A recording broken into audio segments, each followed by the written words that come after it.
Sidang Jumat rahimakumullah. Pada kesempatan kali ini kami mengajak kepada kita semuanya untuk mengambil iktibar dari fenomena alam atau dari ayat-ayat kauniyah yang telah terbentang sangat jelas dalam kehidupan kita. Untuk itu masyaallah muslimin, pada kesempatan kali ini beberapa ayat yang kami sampaikan berkaitan tentang kondisi negeri kita yang sedang tidak aman-aman saja. Kecuali orang yang hilang akal yang menyebut negeri kita ini aman-aman saja. Kenapa demikian? Maka mari kita perdengarkan firman Allah di dalam surat Al-Isra. Surat yang ke-17 ayat yang ke-16 Allah berfirman. A'udzu billahi minasyaitonir rajim. Wa idza aradna an nuhlika qaryatan amarna mutrafiha fafazaku fiha fahaqqa 'alaiha alqaul fadammarnaha tadmira. Allah berfirman yang artinya, dan jika kami hendak membinasakan suatu negeri, maka kami perintahkan kepada orang-orang yang hidup mewah di negeri itu supaya mereka mentaati Allah, tetapi mereka melakukan kedurhakaan dalam negeri itu, maka sudah sepantasnya berlaku terhadap mereka perkataan kami. Kemudian kami hancurkan negeri itu sehancur-hancurnya. Di dalam beberapa kitab tafsir menyebutkan yang dimaksud orang-orang hidup mewah adalah para penguasa, para pemimpin, para pengambil kebijakan, para tokoh-tokoh masyarakat, para pejabat-pejabat negara yang mereka ingkar durhaka kepada Allah. Mereka merasa pangkat dan jabatan serta kedudukan dan harta yang mereka dapatkan itu adalah nikmat dari Allah, sementara mereka durhaka kepada Allah. Dengan nikmat yang Allah anugerahkan tetapi mereka mendurhakainya. Nikmat kekuasaan, nikmat pangkat dan jabatan, nikmat sebagai tokoh masyarakat, nikmat pimpinan instansi pemerintah, yang mereka diambil sumpah atas nama Allah, atas nama Tuhan yang Maha Esa, tetapi mereka menginjak-injak sumpah mereka. Ini berlaku bagi negeri mana saja, tidak hanya berlaku bagi negeri Indonesia. Karena ayat-ayat Al-Quran tidak tertuju khusus kepada bangsa Indonesia, tetapi bila perangai bangsa Indonesia tertera seperti apa yang tersifatkan dalam Al-Quran, maka ini renungan bagi kita bersama. Allah menegaskan ketika Allah ingin menghancurkan sebuah negeri, maka Allah berikan nasihat berupa peringatan-peringatan dari para nabi dan para pewaris nabi yang jujur. Kenapa saya katakan pewaris nabi yang jujur? Pewaris nabi adalah para ulama. Dan di zaman sekarang banyak ulama-ulama penjilat yang mengemis kepada kekuasaan demi pangkat dan jabatan harta yang sesaat. Banyak ulama-ulama penjilat yang mendiamkan kezaliman para penguasa, bahkan menyuruh rakyatnya untuk mentaati pemimpin yang zalim. Inilah tipikal ulama-ulama penjilat. Hancurnya sebuah negeri karena dua dedengkot ini. Yang pertama, zalimnya para penguasa dan diamnya para ulama. Allah perintahkan kepada para penguasa, kepada para pengambil kebijakan, anggota parlemen, yang kononnya wakil rakyat, tapi mereka hanya mementingkan kelompok partainya saja. Banyak anggota partai politik kedunguan, hilang akal sehatnya. Demi apa? Demi membela partai politiknya. Mereka membuta hati melihat kezaliman-kezaliman yang didukung oleh partai-partai politiknya, yang mereka diam dan membuat kebijakan untuk menghancurkan negeri ini, menguras kekayaan negeri untuk dijualkan kepada orang-orang luar. Demi apa? Demi kekayaan keluarganya, demi kekayaan kroninya, demi kekayaan anak keturunan, dan demi kesejahteraan partai politiknya. Allah perintahkan orang-orang yang mendapatkan amanah sebagai penguasa, pemimpin, apakah raja, apakah khalifah, apakah presiden, apakah perdana menteri, bagi yang beragama Islam. Ayat ini hanya ditujukan bagi orang-orang yang beragama Islam. Agar pemimpin-pemimpin yang berKTP-kan Islam hendaklah menjalankan keadilan dengan mengikuti Al-Quran dan Sunnah.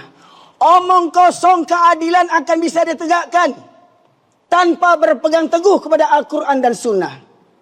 Bagaimana mungkin sebuah negeri yang berpenduduk Muslim tetapi mengadopsi undang-undang dari penjajah? Alangkah bodohnya negeri itu. Negeri berpenduduk Muslim, dari pemimpin, pejabat hingga rakyat, tetapi mengadopsi hukum dari para penjajah. Alangkah dungunya negeri itu, masyaallah muslimin. Allah yang maha bijaksana, Allah yang maha mengetahui, Allah yang maha adil telah menurunkan Al-Quran sebagai pedoman hidup kita. Namun mirisnya, banyak orang yang munafik malah mengabaikan Al-Quran. Masyaallah muslimin yang dirahmati oleh Allah. Hari ini ayat-ayat kauniyah Allah tunjukkan bahwasanya kehancuran negeri ini diakibatkan musibah bencana. Sudah sangat nyata. Karena apa? Karena kezoliman para penguasa, para pejabat pengambil kebijakan yang mereka membuat undang-undang untuk kepentingan orang-orang kaya yang bisa menyogok para pejabat-pejabat negara. Tidak bisa dipungkiri, kecuali orang yang buta mata hatinya tak bisa mengambil itibar dan pelajaran daripada peristiwa ini, masyaallah muslimin. Maka saya nasihatkan kepada para penguasa di negeri manapun. Saya tidak berbicara khusus kepada negeri Indonesia. Saya berbicara melalui forum khutbah Jumat ini. Siapapun para penguasa yang mendengar, takutlah kalian kepada Allah. Ittaqullah haqqa tuqatih. Bertakwalah kalian kepada Allah dengan sebenar-benar takwa. Baik para presiden, baik para menteri, baik para anggota dewan, baik gubernur dan wali kota, kalian akan dimintai pertanggungjawaban oleh Allah Subhanahu wa taala. Kalian boleh merekayasa undang-undang, kalian boleh merekayasa hukum demi kepentingan dan kezaliman kalian. Tapi ingat, cepat atau lambat maut akan menjemput kalian. Kalian pasti akan mati. Dan ingat, mati kalian tak sama dengan matinya binatang. Karena apa? Kalian akan dimintai pertanggungjawaban. Silahkan kalian buat makar. Silahkan kalian menganggap orang yang menasihati kalian anggap musuh negara. Kalian anggap orang yang menasihati dianggap pemberontak, dituduh khawarij dan segala macamnya oleh ulama-ulama penjilat. Silahkan. Cepat atau lambat kalian akan mati. Dan kalian akan dihadapkan kepada persidangan Allah Subhanahu wa taala. Yang tidak ada hakim yang bisa disogok. Karena Allah lah yang menjadi hakim ketika itu. Hari ini, coba lihat. Apa yang tak terjadi? Hakim, jaksa, koruptor. Penegak hukum koruptor. Melegalkan kezaliman. Bahkan menjadi backing kezaliman. Bagaimana tidak negeri ini akan dibinasakan oleh Allah Subhanahu wa taala. Mohon maaf para jamaah sekalian dirahmati oleh Allah. Cinta tanah air, cinta negeri, tak perlu berkoar-koar. Aku cinta NKRI. Omong kosong. Kebanyakan orang yang berbicara aku cinta NKRI, mereka lah biang kerok negeri ini. Kalau kita memang cinta kepada negeri, cukup bagi setiap kaum muslimin menanamkan iman dan takwa tanpa harus keluar-keluar mencari muka. Oh, saya cinta NKRI. Omong kosong. Kalian yang mengaku cinta NKRI, kalian yang menginjak-injak negeri ini. Niscaya orang yang beriman dan bertakwa di negeri manapun, mereka pasti cinta tanah air mereka. Dan bukti rasa cinta tanah air mereka, mereka ingatkan para penguasa yang zalim. Karena sesungguhnya di antara jihad yang terbesar adalah berkata yang benar di depan penguasa yang zalim. Walau akhirnya penasihat yang benar dipenjarakan, dikriminalisasi, dibunuh, bahkan segala macamnya difitnah untuk melegalkan kezaliman. Masyaallah muslimin yang dirahmati oleh Allah.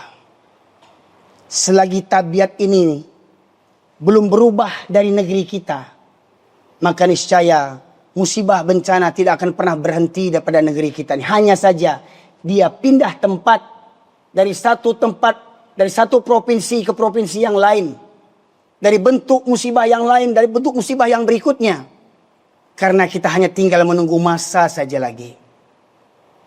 Dan ingatlah Allah menegaskan dalam surat Al-Anfal ayat 25. Wattaqu fitnatan la tusibanna alladhina zalamu minkum khasah wa'lamu annallaha syadidul iqab. Bertakwalah kalian kepada Allah daripada siksaan yang tidak khusus menimpa orang-orang yang zalim saja di antara kamu. Dan ketahuilah bahwa Allah amat keras siksaannya. Ketika musibah bencana terjadi, yang terkorban bahkan boleh jadi bukan pelaku kemaksiatan dan bukan pelaku kezaliman, tetapi yang terkorban adalah orang-orang yang tak berdosa. Namun mengapa mereka jadi korban? Karena mereka tidak menjalankan amar ma'ruf nahi mungkar. Kezaliman penguasa didiamkan, kezaliman penguasa dibiarkan, kezaliman penguasa didukung, dikampanyekan, hingga akhirnya para ulama sekalipun akan mendapatkan azab dari Allah Subhanahu wa taala karena diam akan kezaliman para penguasa. Begitu pula mohon maaf masyarakat muslimin. Banyak hari ini orang takut mengatakan yang benar. Dan bahkan mohon maaf, banyak beberapa masjid mengkonter para khotib, para ustadz. Kalau ada yang menyinggung pemerintah, di blacklist. Ingatlah, para pengurus masjid yang takut kepada manusia, yang takut kepada penguasa, kalian pun akan dihadapkan ke hadapan Allah Subhanahu wa taala. Karena apa? Membiarkan kezaliman dan membiarkan umat terbodohkan oleh rekayasa makar para penguasa-penguasa yang zalim, yang mereka bisa berbuat sekehendak hati mereka. Maka kuncinya, kalau kita ingin selamat daripada musibah, kalau kita ingin diangkat musibah ini dari negeri kita, maka tidak ada cara lain kecuali kita kembali kepada Allah Subhanahu wa taala, kembali kepada Al-Qur'an, kembali kepada sunnah. Namun kata Rasulullah, di akhir zaman nanti Islam hanya tinggal namanya saja. Banyak orang-orang berKTP Islam tapi benci dengan syariat Islam. Islam hanya waktu sholat, waktu puasa, zakat, haji, kurban. Di luar itu Islam tak dijalankan. Mereka menganggap Islam hanya mengatur tentang sholat, puasa, zakat. Tapi mereka tidak mau berbicara bahwasanya Islam juga mengatur tata negara. Islam mengatur perekonomian. Islam mengatur kemakmuran dan keadilan. Masyaallah muslimin yang dirahmati oleh Allah. Dalam khutbah yang singkat ini, saya mengajak kepada kita semuanya agar senantiasa menggenggam bara api kebenaran. Karena di akhir zaman ini, orang-orang yang menggenggam kebenaran seperti menggenggam bara api. Karena apa? Karena banyaknya kezaliman di zaman ini. Yang benar dianggap salah, yang salah dianggap benar. Tinggal tergantung. Setiap masa pasti ada perlawanan antara yang hak dengan yang batil.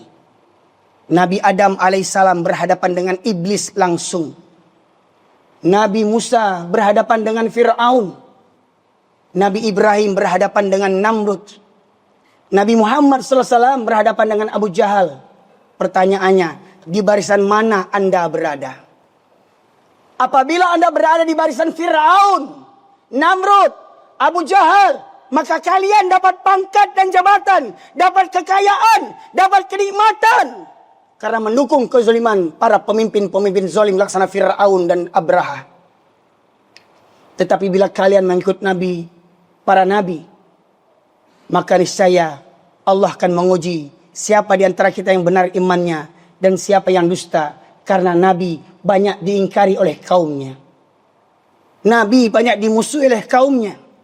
Pertanyaannya, kalau benar kita pengikut Nabi, saya sampaikan, jangan bangga, mohon maaf, wahai para ulama pewaris Nabi, takutlah kalian kepada Allah. Wahai para ulama pewaris Nabi, ittaqillah, takutlah kalian kepada Allah.